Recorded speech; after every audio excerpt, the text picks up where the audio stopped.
Ever since I started taking better care of my feet as an athlete, I've been obsessed with finding the best shoes possible for daily life and training. And I've boiled it down to a couple of different pairs for now, and I want to talk about those with you today. So we're going to talk about the differences and the similarities between the Xero and the Nano X1. Let's get into it.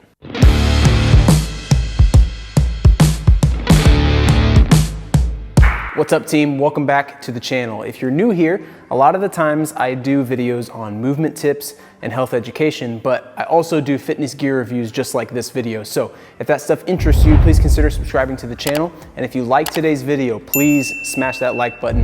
That helps that YouTube algorithm push this stuff out to more people like yourself, and it helps the channel grow, which is super supportive for me. If you're returning to the channel, thank you very much for clicking on today's video and welcome back. I'm really excited to talk about this stuff. So usually when I make videos for the channel, I have them planned out like a whole month ahead of time. I've got like one per week scheduled and ready to go.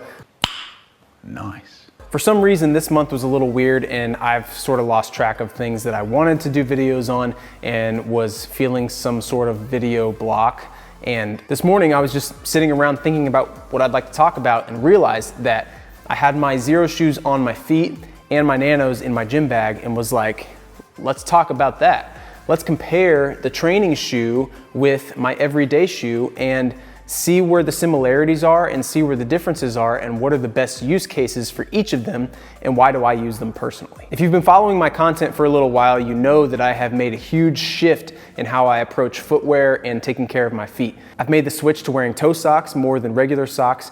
I have purchased a couple of different sets of zero drop minimalistic shoes, and I've really started to change my approach to what I want out of my training shoes, especially when it comes to running and CrossFit fitness. I actually did a video a couple months back talking about the Xero Prio, so if you're interested in that, I'm gonna link that down in the description. You can click on that and watch that as well. I'll also put a little tag up here if you just wanna go ahead and open that up and have that ready to go as well. One of the big reasons I really like this shoe, especially for the purposes that I want it for, is because of the zero drop design. I mean, this thing is literally from the back end to the front end completely flat.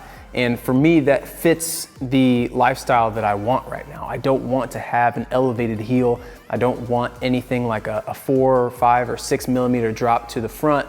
I want my foot to be able to move as naturally as possible, and these help me do that. They're also really comfortable. I think that the amount of padding that's in there and the width of the toe box just allows the foot to move very freely, and I like wearing those all day long. The conundrum occurs, though, when training shows up and the demands of what I need in a shoe to support my foot for high-level activity shifts things around a little bit. While for me, these are perfect for everyday wear, and they're actually also pretty perfect for weightlifting as far as like powerlifting goes or some bodybuilding stuff. When it comes to higher level Olympic lifting or high intensity exercise where CrossFit movements sort of blend into the mix, it doesn't really fit the bill all the way that I would like it to. And that's where this comes in. This is the Nano X1. I've also made plenty of videos about this shoe as well. I'll link those in the description if you want to watch those later. I'll also put a tag up here if you want to check that out. But this has been my go-to training shoe probably for the last 3 or 4 months. And there's a couple of reasons for that. I've said in the past that the Nano 10 or Nano X, however you want to say it, was my favorite training shoe. And for some reasons, it still kind of is. I like the way that it looks and I like the durability of it. But more often than not, recently, I've been going to the Nano X1 as my training shoe option, especially over the Xero Prio. And it's because of a couple of really cool features. For one, I really like how lightweight this shoe is. The less weight that I have weighing me down on my foot, the better when it comes to plyometric work, speed work, agility work. This shoe really helps a lot with that. I also think the shoe is stable enough with the base that it has, and it has a really good design to it, so it looks good when I'm working out, and it provides the amount of support that I need when it comes to jumping, lateral movements, and all that kind of stuff. The individual pros and cons of each of these are what they are, and like I said in the previous videos, you can listen to me talk all about those, but the purpose of today's video is to kind of pit them together and let you know why I choose them for the reasons that I do and what are some of the good use cases for the shoes individually. First, let's just talk about everyday wear. I used to wear the Nanos by themselves as an everyday shoe before I switched to minimalist footwear. And the reason that I don't do this anymore is because of how it positions my foot all day long. And if I'm trying to achieve a good form of ankle mobility as an athlete, I can't do that when my heel cord is being shortened all day long by something that has an elevated heel like this. To show you what I mean, I've lined up the base of the shoes with each other so they're nice and level. And right up here where my finger at is where the foot rests inside the Nano. Right down here is where the foot rests on the Xero. And you can tell there is a huge difference in height when it comes to the back side of these shoes. What that does on the Nano is your foot rests all the way up here and you've got this big cushion and it has what's called a drop. It's a 4mm drop where your foot rides down towards the front of the shoe. When you've got the Xeros, that doesn't happen.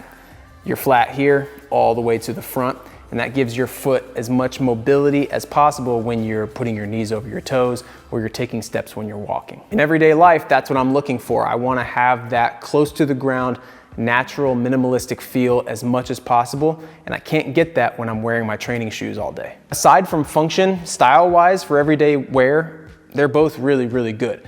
These fit the athletic sort of look and aesthetic that I have for myself as a physio, so I'm not really worried about needing them to look like a casual, normal type of shoe.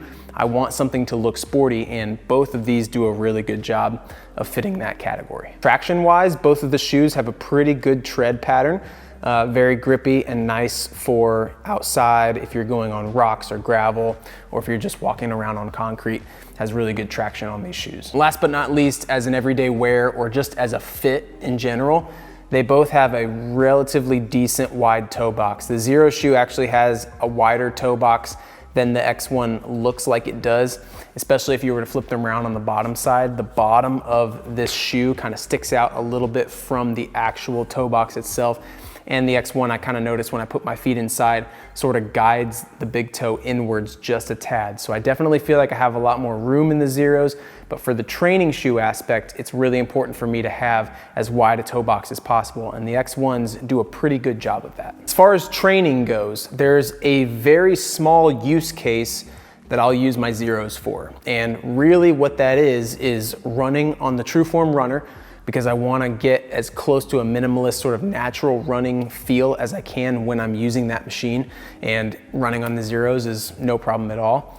And then the other best use case is really just flat-footed, sort of stable environment movements. So if I'm doing squats, deadlifts, any type of dumbbell movement or core exercise, I'm just gonna wear these because I wanna let my feet move and feel free when I'm doing some of those things that don't require a lot of stability or agility or position change. Conversely, if I'm doing any sort of high intensity exercise that requires Olympic lifting, box jumps, intermittent spurts of running or position change or anything like that, I'm gonna be putting these on hands down because they add a little bit of an extra level of stability for the foot, which I want because I don't want my foot and my shoes to be sliding around too much and falling off. But these create that nice, stable environment for when I'm doing all of those things, and they work perfectly for what they're designed to be, a training shoe. And also, if you're somebody who struggles with ankle mobility and you have a hard time getting the knees to drive over the toes, having a training shoe that has a little bit of a lift in the heel, especially the Metcons come with separate inserts that help to elevate the heel. Using that as a tool to achieve your fitness goals is smart, and it's something that you should do. So if you don't have really good ankle mobility, running around trying to get your fitness done in a flat shoe is probably not the best idea.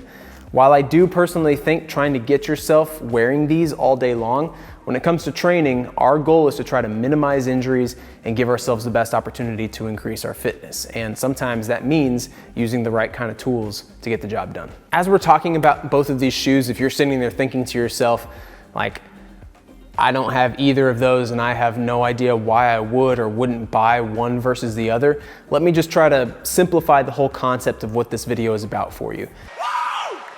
The idea here is that I've picked both of these shoes because they fit my lifestyle and they help me reach the goals that I have for myself.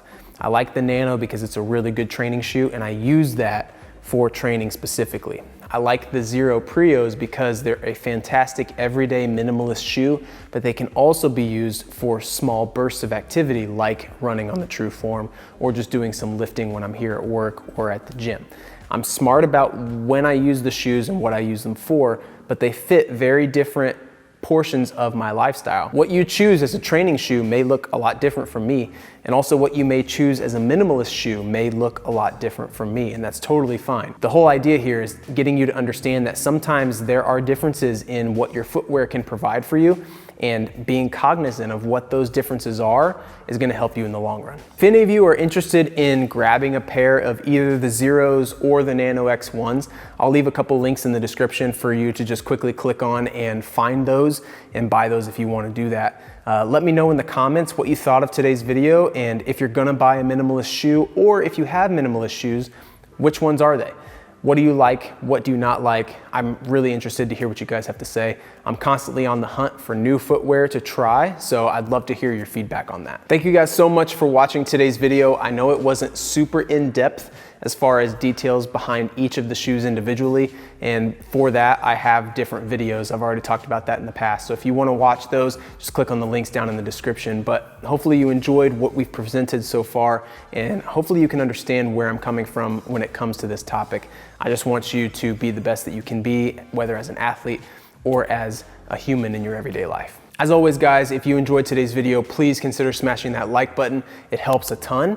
And until next time, I will catch you in next week's video. Bye.